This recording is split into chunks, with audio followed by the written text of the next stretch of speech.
The image illustrates various electrical distribution systems, detailing both single-phase and three-phase configurations with different voltage levels and wiring schemes. Here's a breakdown of each section. 120 volts, single-phase, two-wire distribution. This setup uses a simple 120-volt single-phase source with two wires, typically used for small-scale residential or light commercial applications.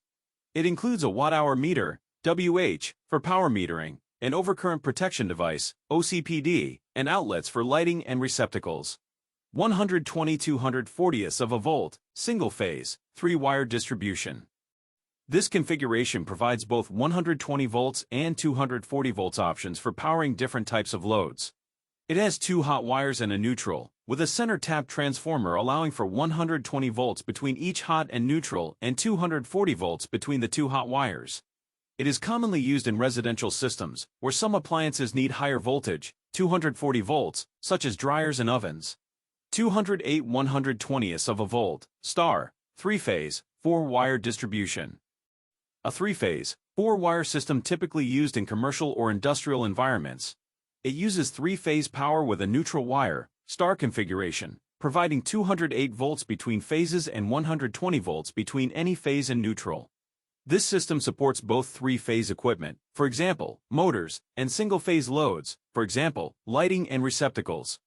480/277ths of a volt, three-phase, four-wire distribution. Another three-phase, four-wire system, often used in larger commercial buildings and industrial settings. The system provides 480 volts between phases and 277 volts between any phase and neutral, suitable for high-power lighting and equipment. 600/347ths of a volt, three-phase, four-wire distribution. A three-phase, four-wire configuration similar to the previous one but operating at higher voltages, 600 volts between phases and 347 volts between phase and neutral. This configuration is typically used in certain regions or for specific industrial applications. Each configuration is illustrated with wiring diagrams showing the arrangement of sources, meters, overcurrent protection devices, and load outlets. These diagrams help in understanding the different types of voltage levels and phases available in various electrical distribution systems.